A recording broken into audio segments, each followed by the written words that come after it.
I want to explain an important aspect of robotic equipment that I think people are really overlooking in their calculation of what equipment they may should buy.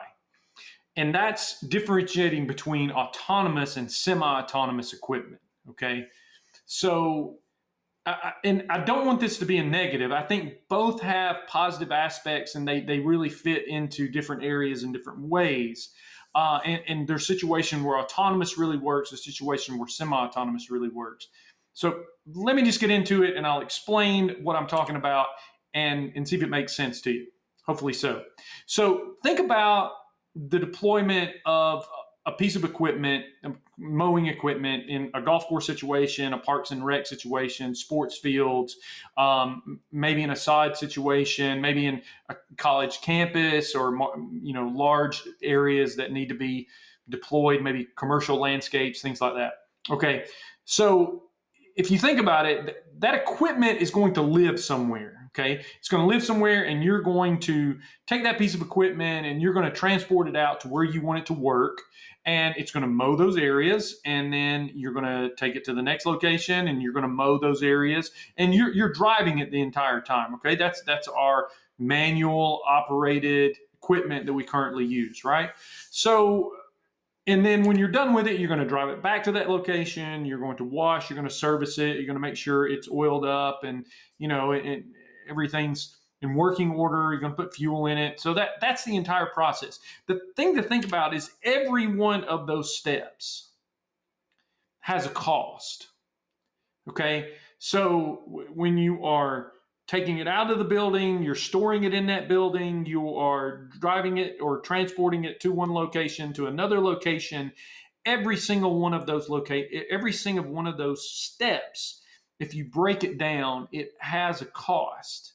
And so, but and even at the beginning, and you had to purchase the equipment, right? So that was probably your biggest upfront cost. And then in using it, the biggest cost is going to actually be actually mowing the areas where you want it to work, because that's going to take the most time and the most energy. So what if you could take a piece of equipment and you could transport it to the location, but then you just turned it loose at that point in time. You've got it virtually mapped out.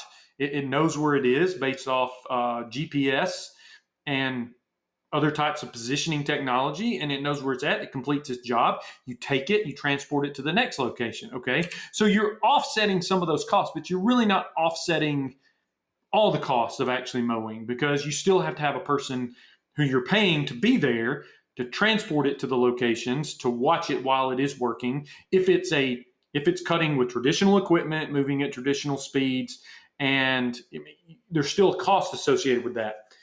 And you still got the cost of actually transporting it from location to location. And then you've got the cost of the maintenance, because you're dealing with traditional cutting equipment. Okay.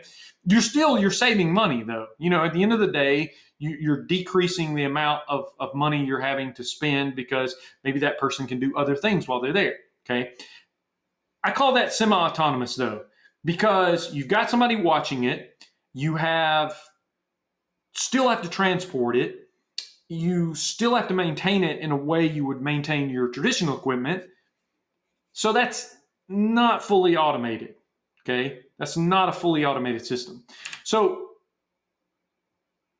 the way I would look at it is if you could put a mower in the field, it lives actually where you want it to work, and then it transports itself to each area you want it to work, and then puts itself back up. What you've done at that point in time is that you are fully automating the system at that point in time. Of course, there's still costs associated with the actual mowing, but those things become minimal at that point in time, because you don't actually have a person there who has to be there watching that piece of equipment while it's working. It's transporting itself. You've got the upfront cost of the mower itself when you bought it. But then if you're dealing with electric, fully automated robotic equipment, then that cost is going to be much lower than it would be for a combustion engine type of mower. Okay.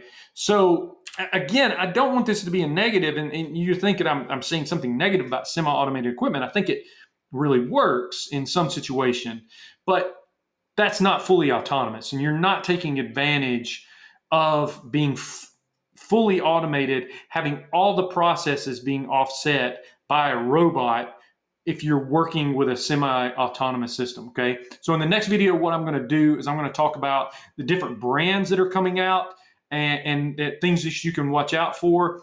And I think there's a lot of positive to both types, but which do you want? You want to go fully automated, or you want to deploy something that that's working on its own, but you're having to watch it and then you have to put it up and maintain it.